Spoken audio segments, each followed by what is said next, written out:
We were up north, filming right on the edge of the border. We're in the middle of a segment about the latest attacks when suddenly we heard it, that buzzing in the air. A second later, the sirens hit. Then, every phone that we had started screaming alerts at the same time. Me and the crew dropped to the ground fast, hands over our heads, right there on the ground. And then it comes. One boom, then a second.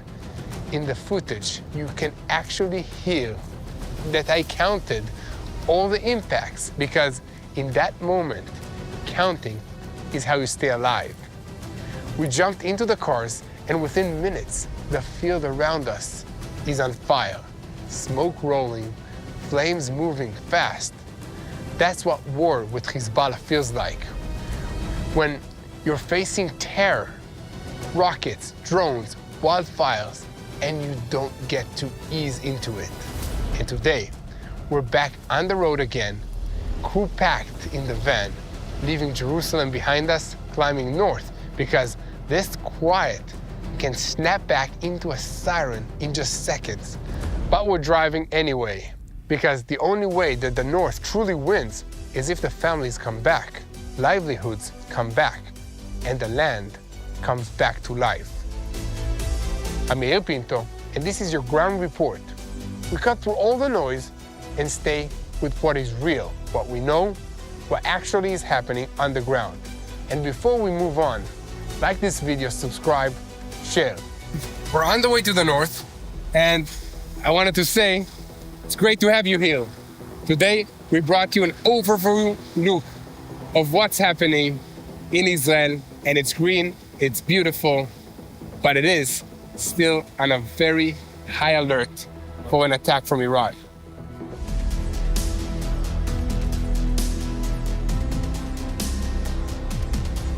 Let's simplify the map for just a second.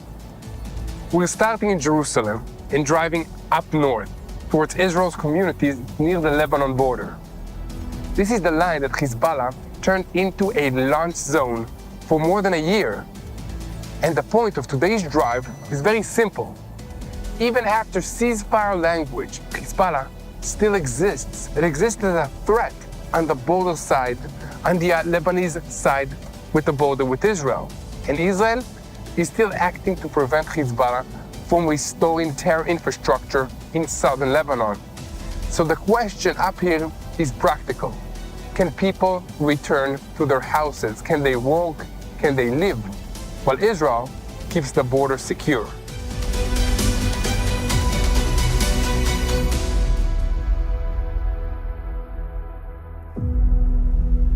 Here's what we know from the material that we're working with. Everything that's happening on the ground.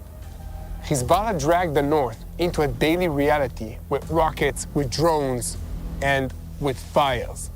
Towns were emptied, families left, fields burned, and Israel hit back hard through a sequence of operations and continued strikes aimed at stopping Hezbollah from rebuilding its capabilities.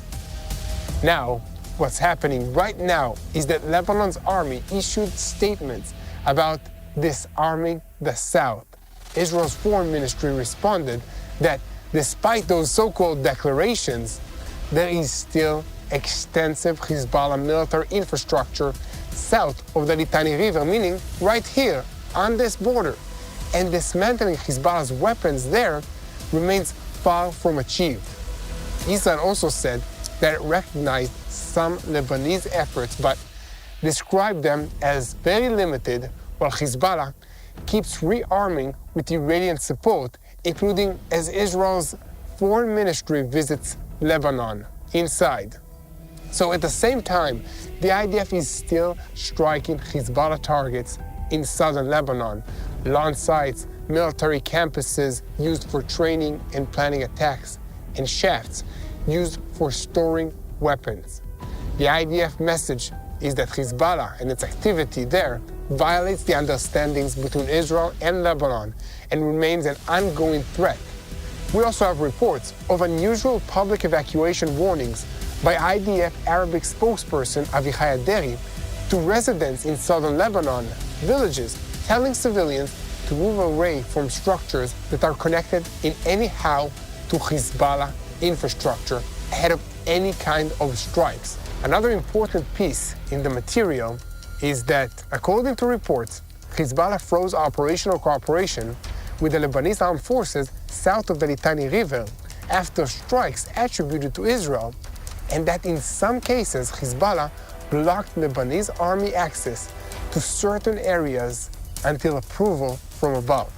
That same reporting describes tension inside Lebanon over weapons stored in civilian areas, friction between supporters, and politically, Hezbollah leadership is rejecting this armament policy.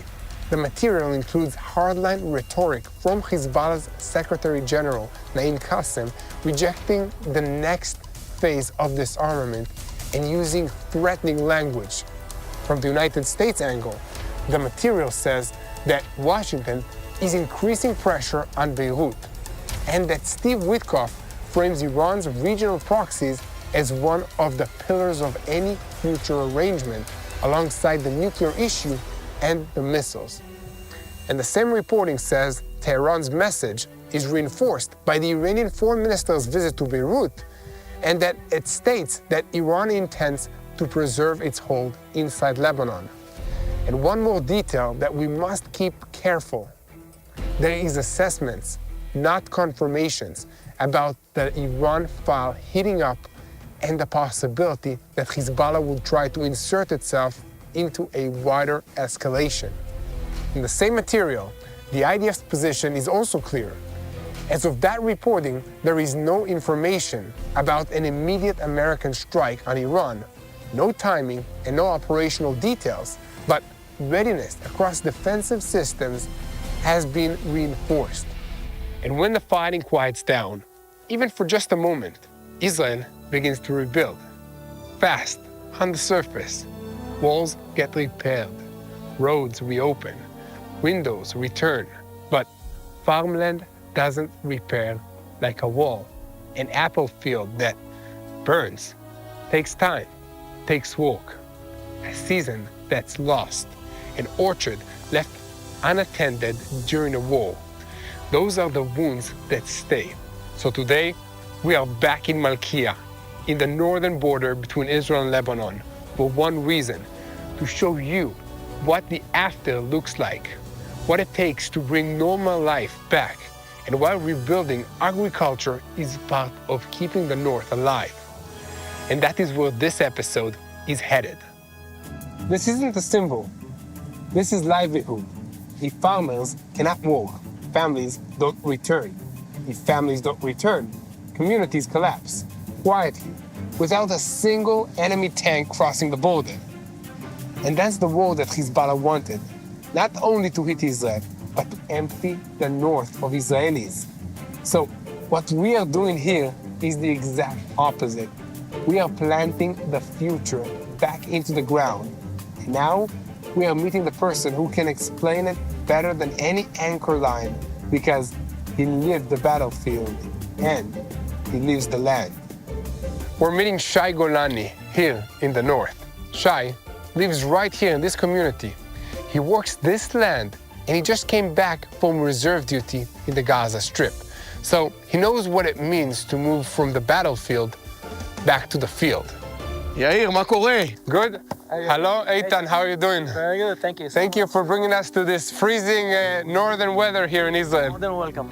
What's over this gate? This is a vineyards, one of the best vineyards we have of Malkia. We have a name brand named Malkia. Really? Of our own wine. We don't make the wine, we make the grapes. The grapes. Over here on your left, let me open it. You see an apple orchards. Used to be apple orchards until the war. So basically, the border is right here. Like this mountain is already Lebanon. Right. You see that mountain over there? That bunker on top? Yeah. That's Hezbollah on a normal day before the war, October 6th. That's Hezbollah on the top of the mountain. Hezbollah it used to be, not now. So Don't want Hezbollah them used to be there, and Yeah. they opened fire with rockets and burnt and destroyed the apple orchard that used to be here. Yeah. Like you had like apple trees all over the place here. Oh, yeah. Yeah, 40% of our production is gone. What's the need for apples for the population now? We lack of 30 hectare of apple orchard. Malkia as a community, as kibbutz, is live on the orchard, on the income of the plants. Of the plants. And now it's missing. It's not exist.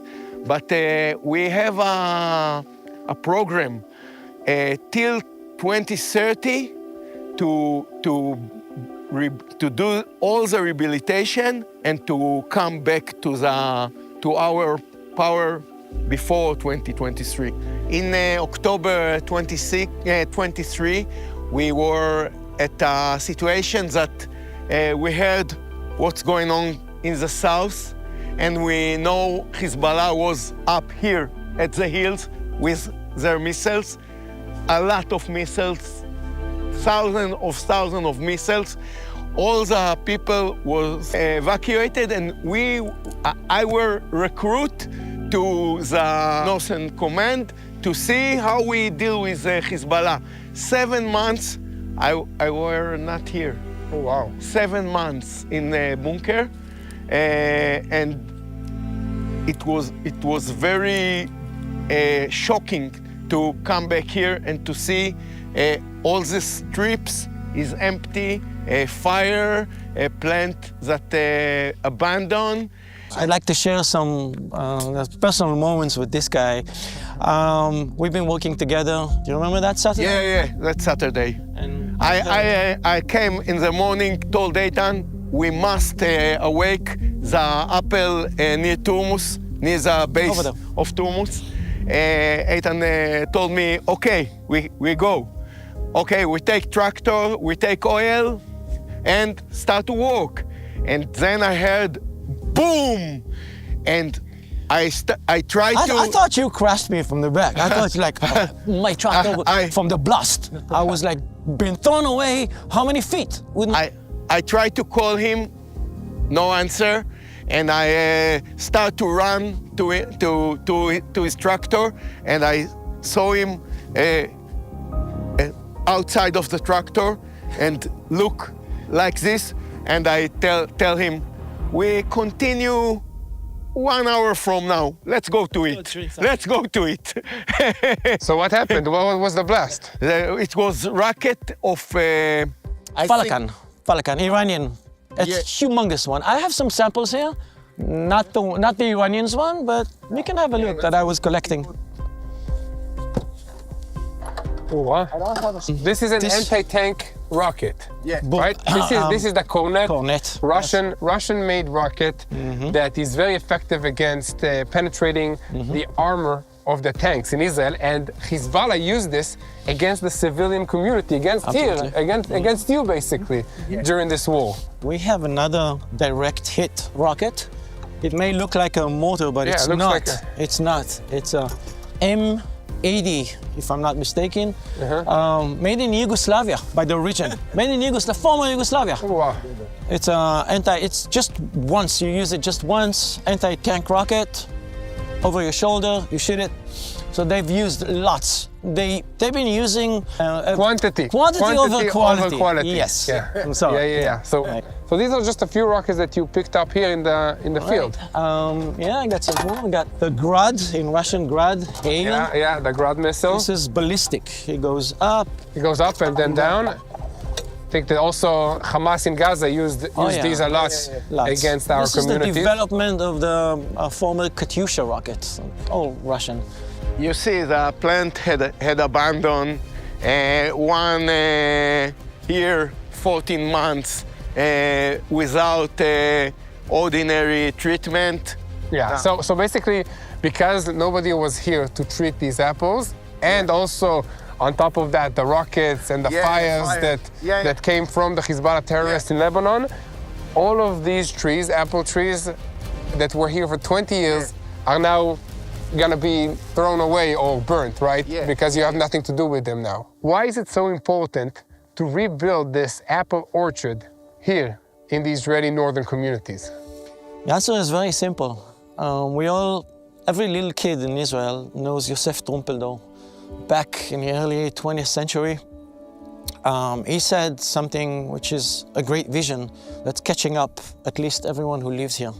He said, wherever the plow can make it, this is where I wish to see the border of the state of Israel. Mm-hmm. And that's the vision that catching my soul and my body, and I'm devoted to be here. And I would like to add one more thing.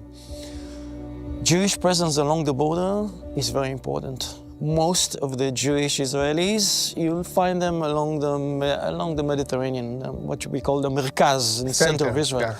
And I think we should have more, together with other minorities, of course, with Arabs, Jews, all live here together. But I'd like to see more of Jewish population down in the desert and here in the Galilee, for sure.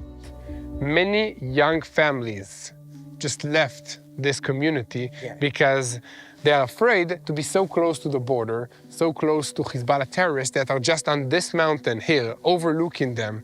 And this is hard. And on top of that, there is no work. And that's why it's so important to rebuild this apple orchard, because we want to have jobs for these young families. They want to come back here to do. And this is the reason why it's important to rebuild. If you want to make your living here, it should be based on farming, I would say some security, education, of course. That's going to be the main issues of your income. And we are part of this logo, right? We were talking about high words, about Jewish presence along the border, that we want more and more young families to live here with us. They won't be able to sustain income if we make their living without this. What you see here. Yeah, exactly. And guys, this is why we need you. That's why we're launching the Rebuild Israel campaign. And this time, we are planting apple trees to provide work for the Israelis to come back and to live here on the border between Israel and Lebanon. This is the vision. This is the land that God gave the people of Israel. And we want to make sure that we are here, that we're sustainable, that the people can create something for themselves. So if you want to be part of this vision, go to www.tbn.org/rebuildisrael. Okay, so from here you can see the forces of El-Julani in Syria. You can see the Hezbollah forces in Lebanon. And of course the IDF protecting all of us here. You got it. Share, where are we here now? I see green. It's nice. It's a different change from the other areas that we visited. Where are we and what's the purpose for this new plantation? I will start with, I'll continue with some compliments for this guy, Shai. Shai is holding a very important job in Malkia. He's the head of the economy, things like that. So he was sparing apart some kind of money from the regular budget of Malkia for one single thing: rebuilding, replanting, recover ourselves. You saw that tractor passing by here? It's part of the rebuilding system of all the damages we've had here. So literally, you had one hand on the gun, defending yourself, I can see, and then the other hand is planting agriculture and rebuilding while the war is happening. This is like the story of Nehemiah in the Bible, that he came and he, with one hand, built the walls of Jerusalem, and with the other hand, he protected himself. The broad wall. Exactly. So it's just amazing, and this is what God called you to do, and that's what you're doing. I love it. I love it. And guys, if you want to stand with the people of Israel and help us rebuild this land, really, for real, these guys here plant another orchard of apples, go to www.tbn.org/rebuildisrael and help us plant the land of Israel here in the northern communities. This Tu B'Shvat, rebuilding Israel, means more than planting trees. It means restoring livelihoods, strengthening communities, and helping families return home to the northern border here in Israel after this war. Through the Rebuild Israel campaign, your support helps replant orchards, apple orchards, create jobs for farmers, and bring life back to this land. Israel still needs help. Learn more and donate at www.tbn.org/rebuildisrael. Let me land this clearly. This was a ground report about Hezbollah, because the North is still a live front. Disarmament is not complete. Hezbollah is still here as a threat. Israel is still acting to prevent rebuilding of their infrastructures. And this was a ground report about what happens after. Burnt fields, empty towns, families trying to return, and a country proving that it can restart life. So yes, like this video, subscribe, share it. Keep telling the truth. Keep praying. And if you're able, help us rebuild Israel. Go to www.tbn.org/rebuildisrael. And let's pray for the situation. When we pray, let's unite in prayer for the people of Israel, for God's will to be done in this land. Let's unite in prayer for the peace of Jerusalem.